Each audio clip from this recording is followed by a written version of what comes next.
Hello my dear student, welcome to Vivek education centre. यदि आप लोग क्लास 12 का अभी से ही एग्जाम का तैयारी करना चाहते हैं, ठीक है, 2025 के लिए, तो अभी से ही इस चैनल को ज्वाइन कर दीजिए, विवेक एजुकेशन सेंटर को, ठीक है। इससे पहले इंग्लिश का 2 चैप्टर हो चुका है, इंडियन सिविलाइजेशन एंड कल्चर और Bharat is my home, 2 chapter हो चुका है। यदि आप लोग नहीं देखे हैं तो जरूर उसे भी देखिए जाके, ठीक है। ये हिंदी का पहला चैप्टर है बातचीत, ठीक है। इसमें हम लोग क्या क्या करने जा रहे हैं, पहले समरी, जिसे हिंदी में सारांश कहा जाता है, उसे करेंगे। उसके बाद देखिए ऑब्जेक्टिव टाइप क्वेश्चन और बालकृष्ण भट्ट का जीवन परिचय, ठीक है। पूरा देखेंगे एक ही वीडियो, मात्र आप लोगों को बस 30 मिनट लगेगा, ठीक है। 30 मिनट में आप लोगों का बहुत बढ़िया ढंग से चैप्टर कवर हो जाएगा। यदि आप लोग इस चैनल पर नए हैं तो चैनल को सब्सक्राइब, लाइक और अपने दोस्तों के साथ ज़्यादा शेयर कर लीजिए। चलिए बिना लेट के क्लास को स्टार्ट करते हैं। चलिए पहले देखिए हम लोग क्या देखेंगे, अध्याय 1 में बातचीत है, जो हम बालकृष्ण भट्ट का जीवन परिचय पहले पूरा देखेंगे, ठीक है। उसके बाद सारांश देखेंगे। चलिए सुनिए, आप लोग ध्यान से बस सुनिए, ठीक है। और इसका नोट भी बनाते जाइए, प्रॉपर एक स्पायरल बंडल वाला आप कॉपी खरीद लीजिए, इसमें सभी का नोट बनाते जाइए आप लोग। उसके बाद होगा ऑब्जेक्टिव टाइप क्वेश्चन। चलिए पहले क्या है, बालकृष्ण भट्ट का जीवन परिचय। आप लोग ध्यान से सुनिए सिर्फ, ठीक है, ध्यान से सुनते जाइए आप लोग। बालकृष्ण भट्ट का जन्म 23 जून 1844 को हुआ था। इनका निवास स्थान इलाहाबाद उत्तर प्रदेश। इनके माता का नाम पार्वती देवी एवं पिता का नाम बेनी प्रसाद भट्ट था। इनके पिता एक व्यापारी थे और माता एक सुसंस्कृत महिला, जिन्होंने बालकृष्ण भट्ट के मन में अध्ययन की रुचि एवं लालसा लाई। इनका मृत्यु 20 जुलाई सन 1914 को हुई। इनका शिक्षा प्रारंभ में संस्कृत का अध्ययन 1867 में प्रयाग के मिशन स्कूल में एंट्रेंस की परीक्षा दे। इनकी वृत्ति 1969 से 1975 तक प्रयाग के मिशन स्कूल में अध्यापन। 1885 में प्रयाग के CAB कॉलेज में संस्कृत का अध्यापन। 1885 में प्रयाग की कार्यस्थ पाठशाला इंटर कॉलेज में अध्यापन, किंतु उक्त स्वभाव के कारण नौकरी छोड़नी पड़ी और उसके बाद लेखन कार्य पर ही निर्भर रहे। उसके बाद देखिए आगे क्या है, भारतेंदु हरिश्चंद्र की प्रेरणा से हिंदी वर्धनी सभा प्रयाग के ओर से 1877 में हिंदी प्रदीप नामक मासिक पत्रिका निकालना प्रारंभ किया। उसके बाद देखिए रचनाएं बहुत ही इंपॉर्टेंट हो, ऑब्जेक्टिव में आप लोगों से बहुत सारा क्वेश्चन इसी से पूछा जाता है, ठीक है। रचनाएं आप लोग बहुत ही सभी को याद रखिए, ठीक है। जैसा बना, यदि आप लोग इसका PDF लेना चाहते हैं, ठीक है, तो आप लोग डिस्क्रिप्शन में व्हाट्सएप नंबर है, जिसको PDF नंबर लिखा हुआ है वहाँ पर, ठीक है, PDF नंबर है, वहाँ से आप लोग मैसेज कर सकते हैं व्हाट्सएप पर, ठीक है। चलिए रचनाएं क्या क्या आप लोग देखिए। रचनाएं में पहला है उपन्यास। उपन्यास में आप लोग देखिए रहस्य कथा, नूतन ब्रह्मचारी, 100 अनाज एक सुजान, गुप्त वैरी, रसातल यात्रा, उचित दक्षिणा, हमारी घड़ी, सद्भाव का अभाव। उसके बाद देखिए कुछ नाटक भी लिखे हैं। नाटक देखिए इनका पद्मावती, कीर्तार्जुनीय, बेनी संहार, शिशुपाल वध, नर दमयंती या दमयंती, स्वयंवर, शिक्षादान, चंद्रसेन, सेनावसान, पंचम, मेघनाथ वध, कट्टर सोम की एक नकल, बिरनल्ला, भारतवर्ष और कली, 2 दुर्दिशा, एक रोग, बैल रेल का विकट खेल, बाल विवाह, ठीक है। ये सब नाटक है। उसके बाद देखिए कुछ निबंध भी लिखे हैं। आप लोग बहुत ही ध्यान सभी क्वेश्चन को देखिए, ठीक है। सभी को निबंध क्या है, 1000 के आसपास निबंध, जिसमें 100 सुपर महत्वपूर्ण। भट्ट निबंध माला नाम से 2 खंडों में एक संग्रह प्रकाशित। चलिए अगला आगे क्या है, बालकृष्ण भट्ट आधुनिक हिंदी गद्य के आदि निर्माताओं और उपन्यासकारों रचनाओं में एक हैं। वे भारतेंदु युग के प्रमुख साहित्यकारों में एक हैं। उसके बाद देखिए स्वयं भारतेंदु हरिश्चंद्र, प्रताप नारायण मिश्र, प्रेमघन, अनेक महान साहित्यकार उनके साथ थे, किंतु यह सर्वसम्मत स्थापित मान्यता है कि अपने युग के सर्वाधिक सक्रिय, मुखर और प्रदीर्घ समय तक सुदृढ़ प्रतिष्ठा के साथ तेजस्वी लेखन द्वारा साहित्य सेवा करने वाले समर्पित साहित्यकार थे। आगे देखिए बालकृष्ण भट्ट गद्यकार थे। अपने अभिरुचि, मानस और प्रतिभा से परिवेश और यथार्थ से संपूर्ण सरोकार रखने वाले लेखन पत्रकार अनेक गद्य की भाषा और कला के जरे भी हैं, परिवेश और यथार्थ में ही है। उसके बाद है सामयिक समस्याओं पर उन्होंने जमकर लिखा। बाल विवाह, स्त्री शिक्षा, महिला स्वतंत्र, राजा प्रजा की शकों की दुर्व्यवस्था, अंग्रेजी शिक्षा, उसके बाद है शिक्षितों में परिवर्तन, उसके बाद देखिए देश सेवा, अंधविश्वास आदि विषयों पर उन्होंने खूब लिखा है। उसके बाद देखिए आचार्य रामचंद्र शुक्ल ने निबंधकार के रूप में उन्हें अंग्रेजी साहित्य के एडिशन और स्टील की श्रेणी में रखा है। आगे देखिए आप लोग, देखिए अब आ गया है सारांश। देखिए एग्जाम में ये 5 मार्क्स का पूछा जाता है, ठीक है, इसीलिए आप लोग सारांश का भी बढ़िया से नोट बनाइएगा। सभी का नोट प्रॉपर आप लोग अभी से ही बनाते जाइए, ठीक है, वो एग्जाम के टाइम में आप लोगों को कम देगा। आप लोग हरदम वीडियो बार बार थोड़ के वीडियो देख सकते हैं, ठीक है। 5 मार्क्स का रहता है, आप लोग देखिए सारांश में क्या है, बस आप लोग इसे ध्यान सुनते जाइए, ठीक है, और नोट बनाते जाइए। सारांश सुनिए। इससे तो सभी स्वीकार करेंगे कि अनेक प्रकार की शक्तियां जो वरदान की भांति ईश्वर ने मनुष्य को दी है, उनमें एक वाक शक्ति भी है। यदि मनुष्य की और इंद्रियां अपनी 2 शक्तियों में अविकल रहती है और वाक शक्ति मनुष्यों में न होती, तो हम नहीं जानते कि इस गूंगी सृष्टि का क्या हाल होता। इस वाक शक्ति के अनेक फायदों में स्पीच, वक्तृता और बातचीत दोनों हैं, किंतु स्पीच में बातचीत का ढंग ही निराला है। बातचीत में वक्ता को नाज नखरा जाहिर करने का मौका नहीं दिया जाता है कि वह बड़े अंदाज से गिन गिन कर पाँव रखता हुआ पुलविष्ट पर जा खड़ा हो और पुण्य वाचन या नदी पाठ की भांति घड़ियों तक साहबान, मजलिस, चेयरमैन, लेडीज एंड जेंटलमैन की बहुत सी स्तुति करावे और तब किसी तरह वस्तुता और का प्रारंभ करे। वही हमारी साधारण बातचीत का कुछ ऐसी घरेलू ढंग है कि उसमें न करतल ध्वनि का कोई मौका है, न लोगों के कह करने उड़ाने की कोई बात ही रहती है। हम 2 आदमी प्रेम पूर्वक सलाह कर पाते हैं। मुस्कुराहट से दोनों का केवल फर्क उठना ही हंसी का अंतिम सीमा है।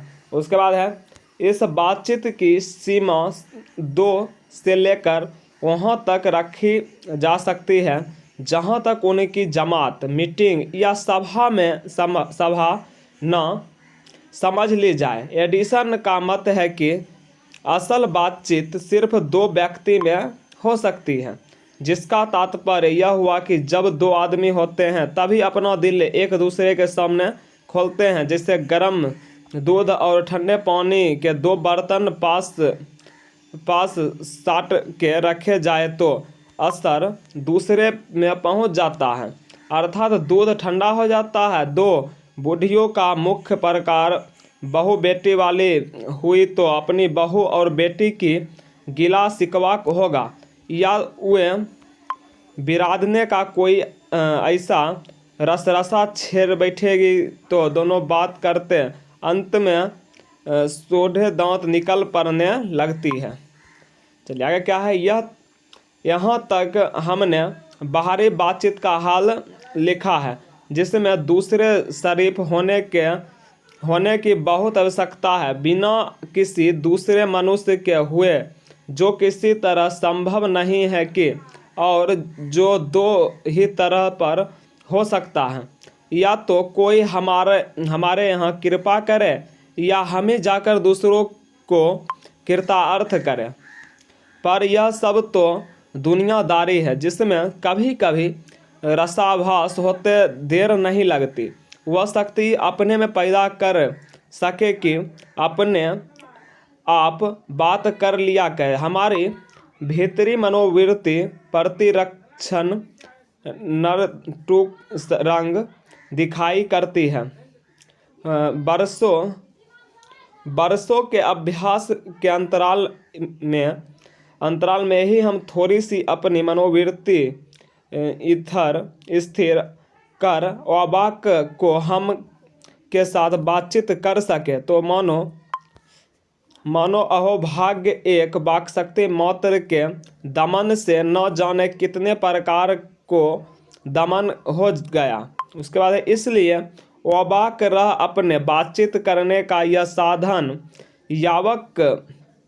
यावक साधनों का मूल है, शक्ति पर पूज्य मंदिर है, परमार्थ का एकमात्र सोपान है। ठीक है, देखिए सभी का हो चुका है। ठीक है, समरी देख लिए, कवि का परिचय देख लिए। ठीक है, अब हम लोग देखेंगे मल्टी चॉइस क्वेश्चन जिसे ऑब्जेक्टिव कहा जाता है। ठीक है, यदि आप लोग इतना फास्ट रिवीजन करिएगा, ठीक है, सबसे तेज यहाँ पर रिवीजन आप लोगों को कराया जाएगा। आप लोग बस ध्यान सुनिए। ठीक है, चैप्टर बाय चैप्टर आप लोगों का बहुत ही कम समय में ज़्यादा से ज़्यादा क्वेश्चन और सारा चीज़ कराया जाएगा। ठीक है, यदि आप लोग इस चैनल पर नए हैं जरूर चैनल को सब्सक्राइब कर लीजिए और अपने दोस्तों के साथ ज़्यादा से ज़्यादा शेयर कर लीजिए। ठीक है, चलिए आप लोग जवाब दीजिएगा। बालकृष्ण भट्ट का जन्म कब हुआ था? इसका बिल्कुल ही राइट आंसर आप लोग नोट कीजिएगा। ऑप्शन नंबर है 23 जून 1844 में।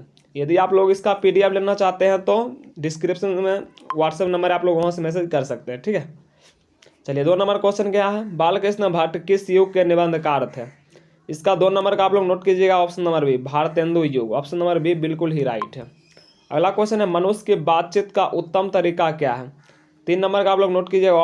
अवाक्य होकर अपने से बातचीत करना। ऑप्शन नंबर डी बिल्कुल ही राइट हो जाएगा। चलिए अगला क्वेश्चन है संवाद में सबसे महत्वपूर्ण क्या है? संवाद में सबसे महत्वपूर्ण क्या हो जाएगा? ऑप्शन नंबर सी यानी आत्मीयता। चलिए अगला क्वेश्चन है बालकृष्ण भट्ट ने कौन सा मासिक पत्र निकाला था? इसका बिल्कुल ही राइट आंसर है हिंदी प्रदीप नामक, यानी 5 का ऑप्शन नंबर सी बिल्कुल ही राइट है। अगला क्वेश्चन है संयोगिता स्वयंवर किनकी रचना है? इसका बिल्कुल ही राइट आंसर है श्रीनिवास दास की। ऑप्शन नंबर ए बिल्कुल ही राइट है। अगला क्वेश्चन है कौन से कृति बालकृष्ण भट्ट की लिखी हुई नहीं है? इसका बिल्कुल ही राइट आंसर है प्रभावती। ऑप्शन नंबर डी बिल्कुल ही राइट हो जाएगा। चलिए अगला क्वेश्चन है कौन सी कृति बालकृष्ण भट्ट ने नहीं के लिखी हुई है? इसका बिल्कुल ही राइट है रेल का विकट खेल। सभी का देखिए कृति बहुत ही जितना भी निबंध लिखे हैं, नाटक लिखे हैं, उपन्यास लिखे हैं, यही सब तो ज़्यादा पूछ रहा है एग्जाम में। ठीक है, चलिए बालकृष्ण भट्ट किस युग के साहित्यकार थे? इसका बिल्कुल ही राइट है भारतीय प्रेमचंद्र युग के। ऑप्शन नंबर सी बिल्कुल ही राइट है। चलिए अगला क्वेश्चन हो जाएगा आप लोगों का बातचीत एक विधा की रचना है। किस विधा की रचना है? इसका बिल्कुल ही राइट आंसर का निबंध। बातचीत एक प्रकार का निबंध है। ठीक है, अगला क्वेश्चन रॉबिन्सन क्रूसो ने 16 वर्ष के उपरांत किसके मुख से यह बात सुनी? फेराडे बिल्कुल ही राइट आंसर हो जाएगा। अगला क्वेश्चन है बातचीत शीर्षक निबंध के निबंधकार कौन है? Balkrishna Bhatt. Option number D बिल्कुल ही राइट है। आप लोग प्रॉपर नोट बनाते जाइए। ठीक है, ऑब्जेक्टिव सब्जेक्टिव सारांश सभी का। चलिए अगला क्वेश्चन है बातचीत के माध्यम से बालकृष्ण भट्ट क्या बतलाना चाहता है? इसका बिल्कुल ही राइट आंसर का बातचीत की शैली। जितना देखिए आप लोगों को ऑब्जेक्टिव कराएगा चैप्टर बाय, आप लोगों को उतना ही क्वेश्चन आप लोगों को एग्जाम में मिलेगा। ठीक है, उतना से ही। चलिए अगला क्वेश्चन है संयोगिता स्वयंवर रचना है। इसका बिल्कुल ही राइट है श्रीनिवास दास की। ऑप्शन नंबर सी बिल्कुल ही राइट है। अगला क्वेश्चन है कौन सी रचना बालकृष्ण भट्ट की नहीं है? इसका बिल्कुल ही राइट आंसर का परीक्षा गुरु। चलिए अगला क्वेश्चन है कौन सी रचना बालकृष्ण भट्ट की है? इसका बिल्कुल ही राइट है रेल का विकट खेल। ऑप्शन नंबर ए बिल्कुल ही राइट है। अगला क्वेश्चन है भट्ट जी को किसने अंग्रेजी साहित्य के एडिशन और स्टील की श्रेणी में रखा? इसका बिल्कुल ही राइट आंसर आप लोग नोट कीजिएगा Ramchandra Shukla. Option number C बिल्कुल ही राइट है। चलिए अगला क्वेश्चन है बालकृष्ण भट्ट की रचना बातचीत क्या है? इसका बिल्कुल ही राइट आंसर ललित निबंध बिल्कुल ही राइट आंसर हो जाएगा। देखिए आप लोग यदि ठीक है, मेरा 6 बजे क्लास डेली होता है शाम में। ठीक है, शाम में 6 बजे आप लोग डेली 12 का क्लास देख सकते हैं। ठीक है, अभी से ही आप लोग जुड़ जाइए और अपने दोस्तों को भी ज़्यादा शेयर कर दीजिए। ठीक है, अगला क्वेश्चन है बालकृष्ण भट्ट किस युग के निबंधकार है? इसका बिल्कुल ही राइट आंसर का भारतेंदु युग 19 का ऑप्शन नंबर बी। चलिए अगला क्वेश्चन है मनुष्य के बातचीत का उत्तम तरीका क्या है? इसका बिल्कुल ही राइट आंसर अवाक होकर अपने से बातचीत करना। चलिए अगला क्वेश्चन हो जाएगा आप लोगों का संवाद में सबसे महत्वपूर्ण क्या है? इसका बिल्कुल ही राइट है आत्मीयता। ऑप्शन नंबर सी बिल्कुल ही राइट है। अगला क्वेश्चन है बालकृष्ण भट्ट का जन्म हुआ था कब हुआ था? 23 जून 1844। देखिए क्वेश्चन रिपीट हो रहा है। संगीता स्वयंवर सीन, ये सब क्वेश्चन देखिए ये सब रिपीट हो रहा है, जो रिपीट हो रहा है उसको छोड़ दीजिए, ठीक है। तो ये सब रिपीट हो रहा है क्वेश्चन।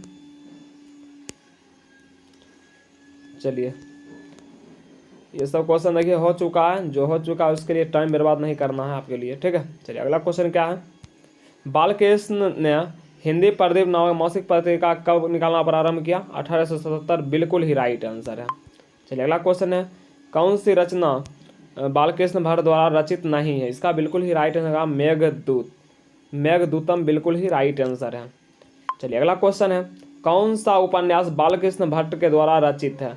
100 अजन 1 सुजन, बिल्कुल ही राइट आंसर हो जाएगा। अगला क्वेश्चन है, नाटक के प्रारंभ में होने वाले मंगल पाठ को क्या कहा जाता है? इसका बिल्कुल ही राइट है नंदी पाठ, ऑप्शन नंबर बी बिल्कुल ही राइट है। चलिए अगला क्वेश्चन है, देखिए कितना बढ़िया कंटेंट है, ठीक है। पहले आप लोगों को सारा जितना देखिए कराया जाएगा उसी से आप लोगों को सभी क्वेश्चन देखने को मिलेगा, ठीक है।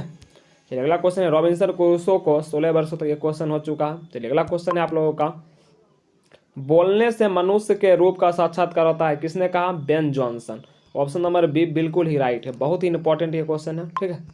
चलिए अगला क्वेश्चन है, असल बातचीत सिर्फ 2 व्यक्तियों में हो सकती है, यह किसका मत है? इसका बिल्कुल ही राइट आंसर होगा एडिसन, ऑप्शन नंबर ए बिल्कुल ही राइट है। अगला क्वेश्चन है, असल बातचीत सिर्फ 2 व्यक्तियों में हो सकती है, किसका मत है? एडिसन। देखिए रिपीट हो रहा है, जो रिपीट हो रहा है उसको छोड़ते जाइए, ठीक है। एक ही बार आप लोगों को लिखना है। चलो, एडिसन के अनुसार असल बातचीत कितने लोगों के बीच हो सकती है? इसका बिल्कुल ही राइट आंसर होगा 2, ऑप्शन नंबर ए बिल्कुल ही राइट है। चलिए अगला क्वेश्चन आप लोग नोट कीजिएगा, बातचीत से मन किस प्रकार का हो जाता है? इसका बिल्कुल ही राइट आंसर होगा बातचीत से मन किस प्रकार का हो जाता है?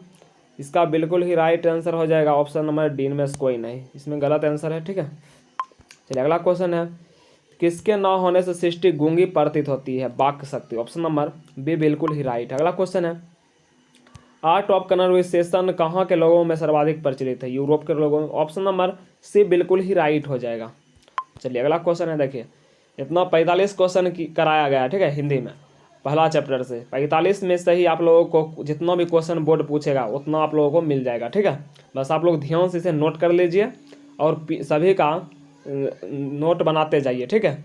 यदि आप लोग इस चैनल पर नए थे तो जरूर चैनल को सब्सक्राइब कर लीजिए और अपने दोस्तों के साथ ज़्यादा शेयर कर दीजिए, ठीक है।